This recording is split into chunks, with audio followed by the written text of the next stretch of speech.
Hello, in this video we're going to look at the implementation for logging into a custom server with a selected character from your screen. So this is connected to my previous episodes where I've got the character selection screen and I can go ahead and select one of those characters, and what we want to do now is click the login button and get that character into the game world.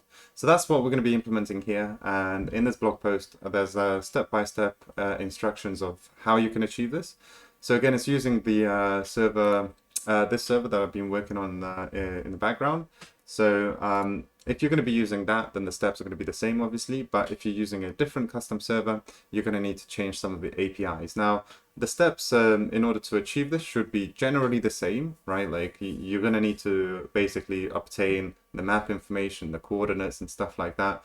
But they might be in different order. They might be encapsulated into one request or whichever, right? So the notion of the steps will be the same. But the actual details of them might be different. Okay, so yeah, let's get started with a quick demonstration of what it is that we're building. So here we are on the select character screen, and what we can do is select one of the characters, click the login button, we're presented with a loading screen, and then that character gets put into the map, right? So and they also get put into the map specifically where the information is stored. So for example, in my server, I've got the player motion service where I define when I create a character where to put that player or that character, right? So here I say put it into the map Dreamscape and use these coordinates. So in the next episode, we're also going to be synchronizing that motion. So at the moment, we've just put the character into here, but this motion is not updated with the server. So that's what we're going to do in the next one. And that's what will keep things synchronized in the game, right? So the main things that we're looking at in this episode is taking that character from the select character screen, popping him into this world, making sure that the meshes are synchronized so it looks the same, and also synchronizing, or rather obtaining the motion of where to put that character into this map, okay? And I'll just show you that, for example, if we select a different character, so this one, is going to take this appearance and draw this guy on here instead. Okay, so that's what we're looking at building here. So let's get started. So probably the first thing that we'll do is look into the select character widget that we've been looking at before. So it's this one over here, and specifically the login button is what we're going to be looking at. So perhaps that's what we'll get started. So the first thing to mention is that by default it should be not enabled, so disabled. Because if you don't have any characters, you don't want to be able to log in, right? Otherwise, there might be some weird stuff going on. Okay, so that's the first thing. And then, yeah, let's have a look at the what happens on clicked event. So, in fact, just before we go on to the on clicked event, we can have a look at how do we enable it. So basically, when we have a character selected, or rather when you click on a different character, there's a flow to render the selected character. So we just piggyback that information because we know that a character is available when you've clicked on one, right? Because you've got the button to click on it. So we just enable that button when you click on a character. And there's actually no way to unclick a character right now. So we know that once you've clicked a button, there's always going to be a character available for the login. Right, so that's how we've handled the is enabled. Okay, so let's go back to on clicked. So the first thing that we do is create the loading screen widget. So I'm going to show you the implementation of that. It's super simple. I spent 30 seconds on that. Like, so really, it's going to get changed in the future, but that's not the important bit of this series. So skipping over that for now. So add that to the viewport, and what I want to then do is get character motion, right? So this is pretty key. Obviously, if you're not using a server, this will be quite easy for you to get. You can just create a motion structure and set, this is the map I want to load. These are the coordinates I want to set. So that'll be pretty trivial. But if you are connecting with a server, what you want to do is get the information of which map to load and where to position your pawn, right? Position your character. So for me, I have a postman request. So here it is. So it's my server address slash player motion slash character name, right? So if I say, for example, get me player motion for character 2, it responds with this, and it basically tells me, like, these are the 4 pieces of information that I actually care about, right? I need to know the map and the XYZ coordinates. Potentially, you might want to rotate your character in a specific way as well, so you might want these things as well. But right now, all I care about is the map and the XYZ coordinates, right? So this is the URL that I want to call when I get the character motion, and we'll have a look at that very shortly.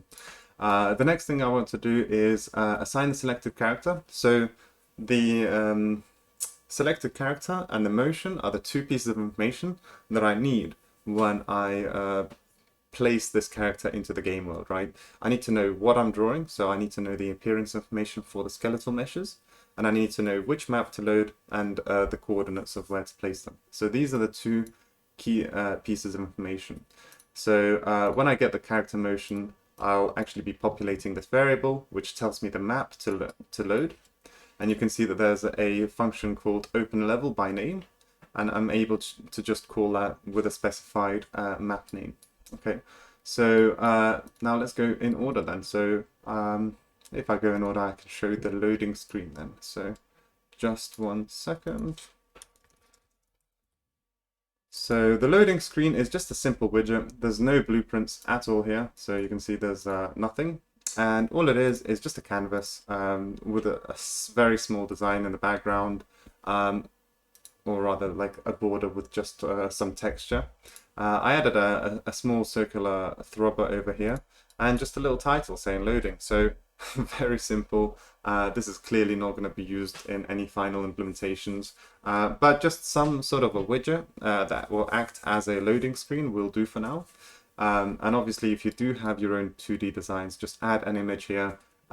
It'll be a nice splash screen. So yeah, like design it as you wish. For now, I'd keep it simple because it doesn't really add much value. So yeah, I'll be basically skipping over this for the time being. Okay, so now back to select character motion. So that was the loading screen. The next thing that I want to do is get my character motion. So I get it inside the API comms graph, right? So I created a graph here. I got fetch characters here before, so this is how I get the selected character as well.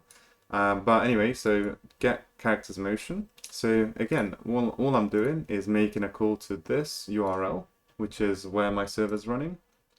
And it's a GET request, JSON content type. So what I need to specify is the character name, right? So as I mentioned, this one over here is my dynamic character name. So it could be like character 1, character 2, character 3, etc. And yeah, that's what I need to populate. So there's my URL, the base URL.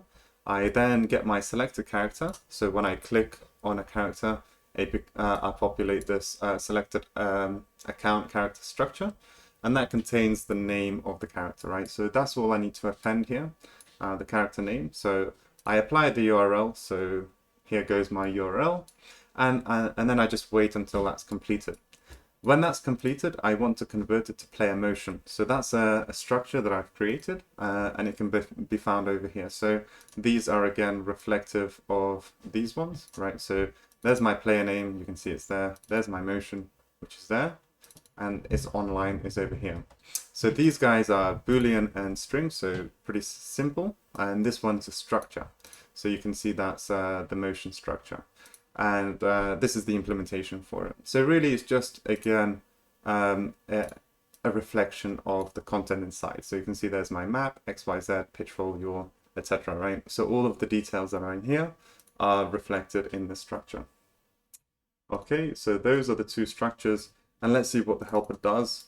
Again, fairly trivial. So this is using the VA REST plugin. So you can see that the inputs here are the VA REST JSON. And what I want to do is output the player motion, which is that player motion structure. So again, for the isOnline, it's a Boolean field.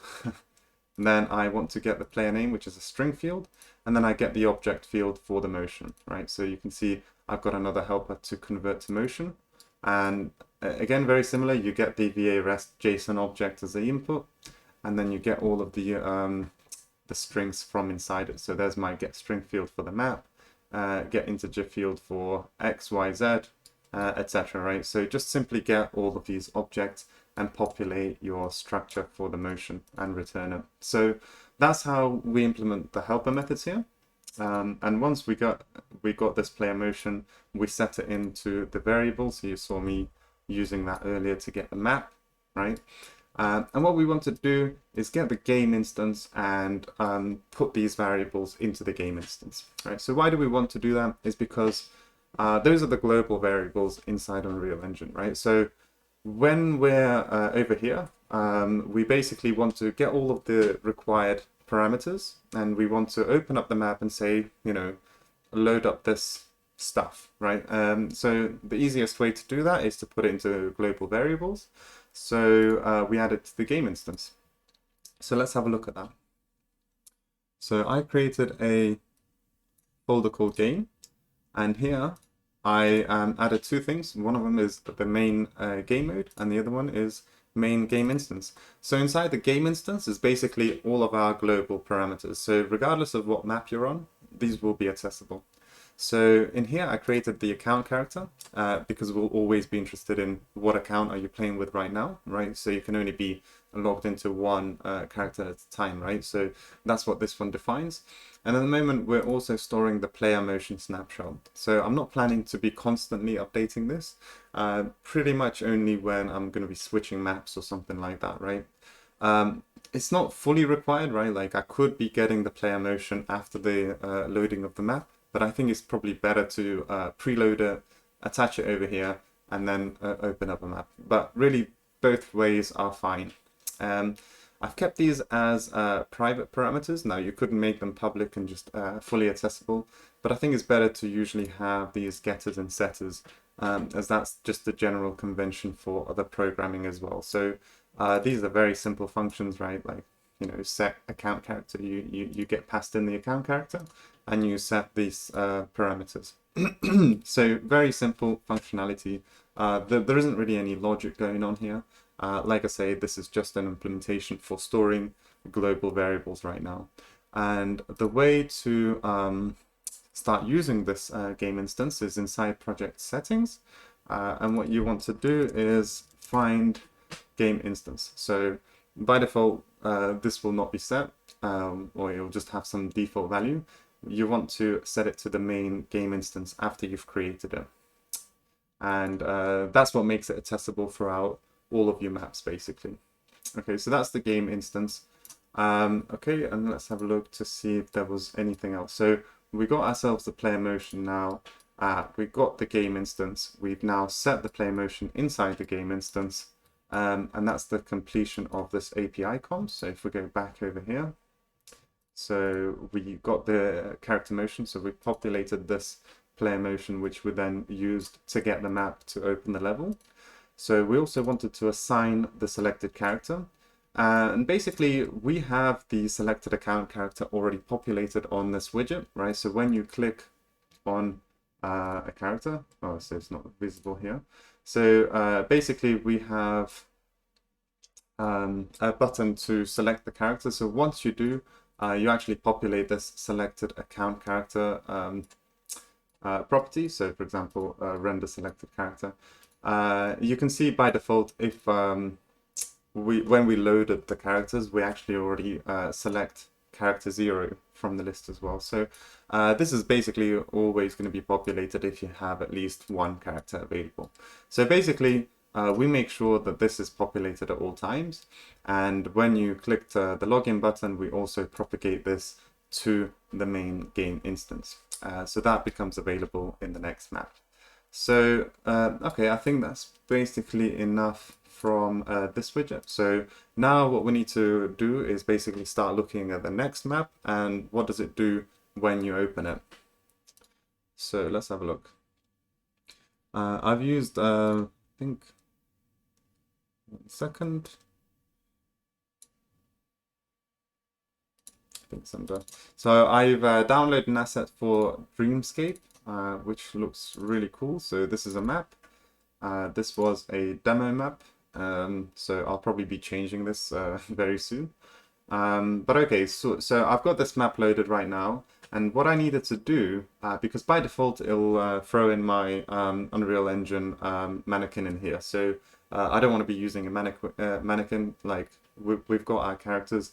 Those are the ones that I want to draw. So what you want to do is start modifying the world settings. So here, if you don't see that window, you can click Window World Settings, and that's how you'll get this window popped up. So you'll want to override some of these settings over here. Now, one of the better ways of doing that is, instead of just directly changing them there, is to create a blueprint over here. So again, it's called game mode, right? So basically you just override the game mode for your map. And I'll probably be using this game mode for our other maps as well, right? And inside the game mode, what you want to do is basically specify some basic parameters. So for example, I've overridden the player controller class. So I've set that to the top-down controller.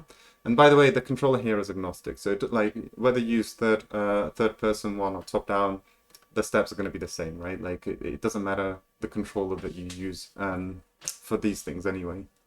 And then what I also want to do is change the default pawn class. So this is where the mannequin would have been selected by default.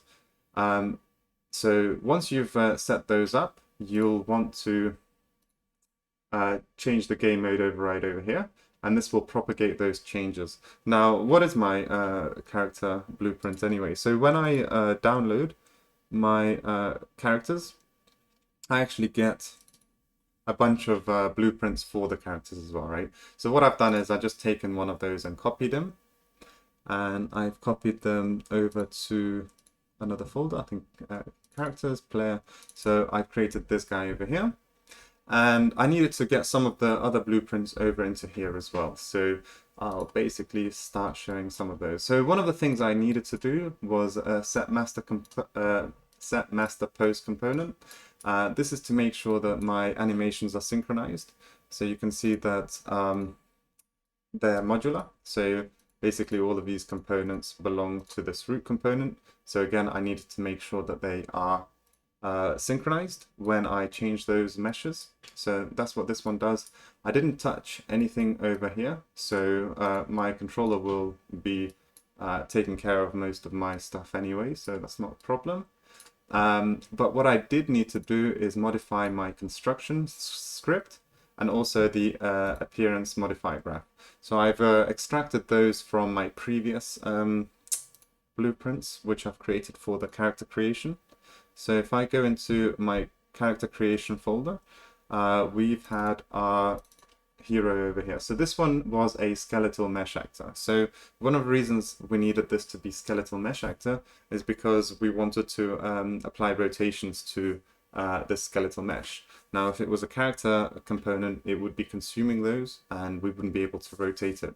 So this caused some problems basically, because now we're going to have to duplicate some of this code, which kind of sucks really. So what I've got here is my appearance modifier graph. And I want to basically copy all of this stuff. So this is the resolve all appearance out of here into my select or player character blueprints, right? So this one is fully copied, but I did make small modifications to refresh animation because in the previous one, let me see. It just used play animation, and I'm only playing the idle animation, so the character's not looking to move or anything like that. Whereas in this one, I'm actually using a blueprint class. So you can see ABP. So I've got animations for human female and human male, right? So I'm actually using a animation class for this stuff. Aside from that, I had to just basically do a couple of minor name changes. So for example, this is called mesh, and this was called skeletal mesh, so I just had to modify that. But in general, I think everything else was the same. Now, inside the create character, there was construction script. So all I needed to do here was create a dynamic material instance. But inside my actual player character, I'm going to need to do a little bit more, right? So as I mentioned earlier, when you open up the map, you want to make sure that the character gets positioned in the correct place. Now, I added this logic inside the constructor for your character, right? Because when Unreal spawns your character, you want to tell it straight away, like, where do you want to position that character. So that's what I've done here. So you can see this is the construction script for my player character, and I get my game instance right away, right? Because like I say, I've stored this information inside a global variable inside the game instance, right? So I get the game instance. With the game instance, I get the player motion, and with the player motion, we already got the inside the player motion, we get the motion, right? And then here I just get the X, Y, Z parameters. We've already consumed the map because we've loaded the correct map. And then we just simply get the set the actor location where the actor is self, right? So these are integers, whereas these are double. So that's why you can see this thing over here. I'm not sure how much of a problem this will cause, to be honest. I'll wait and see. Perhaps I'll change the implementation on the server to make that double as well. But I don't think it'll be too much of a problem. We'll see. And then I do what I did before, right? Create the dynamic material instance for, well, basically modifying the meshes dynamically. Once I've done that, I then want to get the game instance again. I get the account character, and here I get myself the appearance information of what to draw, right? So now that I've basically got this material instance configured, or like, you know, ready to be used, I got myself the appearance info struct. I set this as a local variable. This is just really to mimic what we had over here, right? Because here we also have this appearance struct. And then I just simply call resolve all appearance, right? So this is what the create character screen used to do, and I'm just reusing that same functionality. Now, ideally, this would be refactored somewhere else so that we have common logic throughout the two screens. But we'll see how we can deal with that in the near future. And aside from that, I think that's basically it, actually. So yeah, that should get you covered. So like I said, to reiterate, I suppose, in the construction script is basically where all of the logic will sit, because once you've loaded the map, your game mode tells you to load up this pawn, right? So a main game mode, player character blueprint for the default pawn class, right? So once you've loaded up this map, it tells it to use this pawn. Once you try and load this pawn, you're going to try and get the game instance in order to get the position of where to draw him, and also the appearance information to draw him as well, right? So depending on your implementation, you might not need all of this stuff, right? But in general, the steps are the same, right? Like you have your create character screen, select character screen. You selected the character, you populate that information in the global variable, you load the map. Once you've loaded the map, you get the pawn that you want to draw, and inside the constructor, you get the information from your game instance to populate, you know, or basically to get the information from there of where to spawn it. So I hope that makes sense. And again, I'll just do, oops. So now you see I've got the Dreamscape loaded, so that's why we didn't have that map. Okay, so now if I open up this map for the character creation, okay, so yeah, select the character. Once I click login, it will put this information inside the game instance. And then this map is loaded. It tries to draw the pawn. In the pawn constructor, I get the information from the game instance of where to draw the pawn, so the position, as well as the information for the skeletal meshes to draw.